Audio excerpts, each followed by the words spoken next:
smashed it over the head, swabbing the blood off of the deck.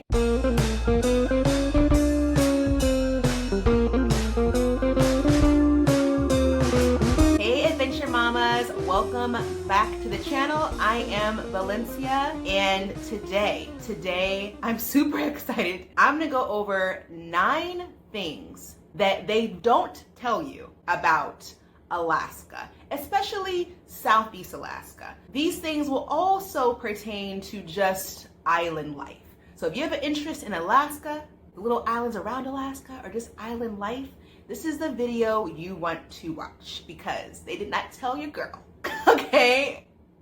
No one told me these things. So I want to make sure that you know what I have now known. I guarantee you there is no other video on YouTube you are going to find. It's going to break it down like this for you, okay?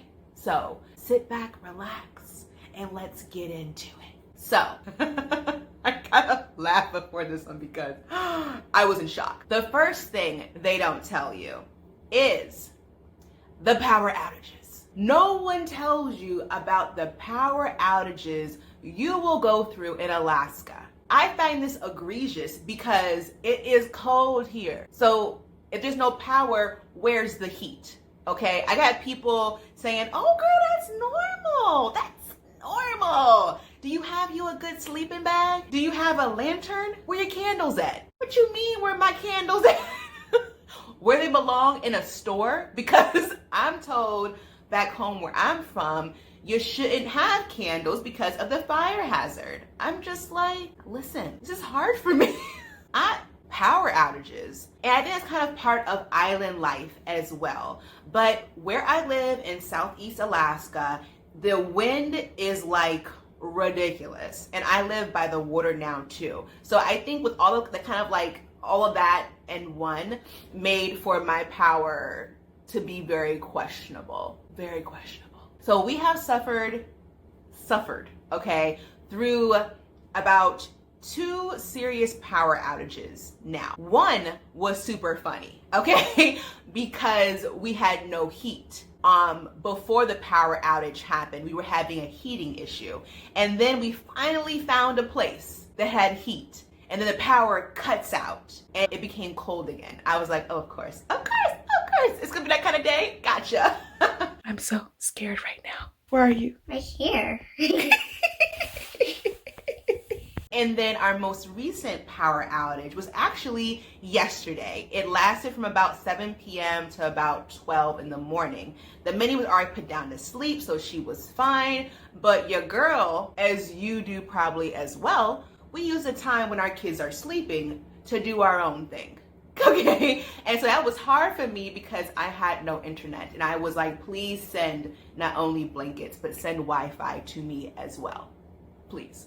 I'm gonna combine 2 and 3 because 2 and 3 actually go together. So imagine this, I'm new to town, I'm driving, and the hills here in Ketchikan are like this. They're similar to San Fran kind of hills, right? I'm driving, I'm like, what are these signs? Got pictures of waves on them? All right, whatever. It is tsunami evacuation route signs. Tsunamis. What is happening? Like, no one told me this. They don't tell you about the earthquakes and the tsunamis because one normally follows the other. They don't tell you about that.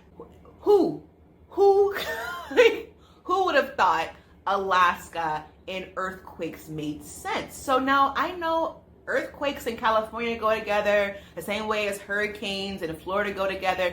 These things are things I feel like you grow up knowing. But who would have thought of earthquakes in Alaska? And there, with earthquakes come tsunamis. I did not know that tsunamis would be an issue here, especially. From what the locals tell me, tsunamis happening here are pretty unlikely because we're surrounded by other small islands. You would literally have to, the tsunami water would literally have to be like, okay, let me turn the corner here, turn the corner here, turn the corner here. Okay, here's Ketchikan.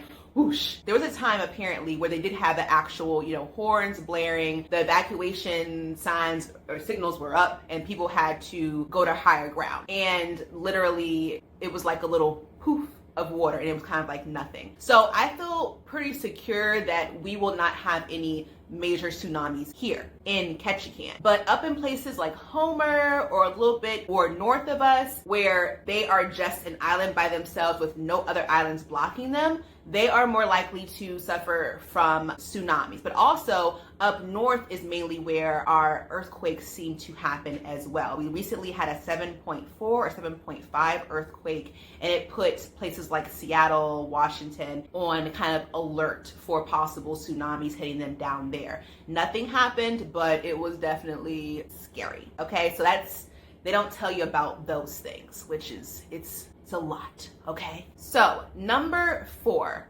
you do not know or do not realize until you come here, and this is, I think, a part of island life as well, you cannot just see a doctor when you want. They have clinics up here, which you will have to get comfortable with going to clinics, because you will not always be able to find a doctor readily to see at like the hospital. And they don't do most kind of even what we consider as basic procedures here. You would have to be flown up to the mainland of Alaska, like the Anchorage area, for example, or you have to be flown down south to the lower 48 to possibly into Seattle for medical care. Things as simple from where you're from as like a hernia surgery or like possibly a colonoscopy, things that would be pretty basic. They are not staffed when it comes to doctors for those kind of things. So if they do tell you we can do this, you might want a second opinion and possibly just go down south anyway. People here comfortably, it's suggested you get insurance to be medevaced out if you need to be, but get very comfortable with the idea that you would have to go somewhere else for any kind of beyond basic medical care. Any kind of basic stuff, you're fine, but again, you might have to go other places. And people, it's pretty routine here. For me, it's not. It's pretty routine here. I had to wait a couple of months to get on the books for a GI doctor, which, to be frank with you, back home, you got to travel far for that, but you can get on the books sooner. You might have to go further out, but here you got to wait or go down south. And I was like, a single mom, what am I going to do with this whole child I have? So I'll just, hopefully whatever can just wait. So, but be ready for that, to know you have to go somewhere else for medical, okay? Also, because this is, we are where we are, what you won't find here is food you are used to, and you can possibly have, number 5, food shortages. Now, this is due to COVID in large part, but when there are any kind of issues with food down south, we have all of our things flown up here. There is no road that connects us to the land. So if it's not coming via flight, you ain't getting it. And so when there was food shortages at the beginning of the pandemic, things were looking kind of sketchy up here for a while. If you're looking for your favorite kimchi, you might not be able to find it.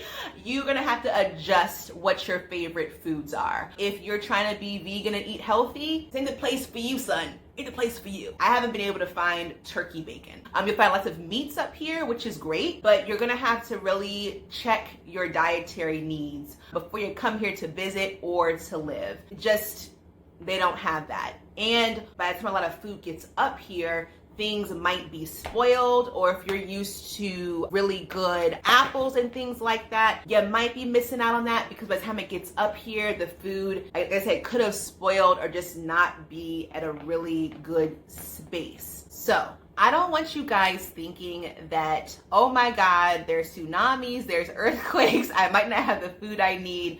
Oh my God, Alaska sucks. No, Alaska is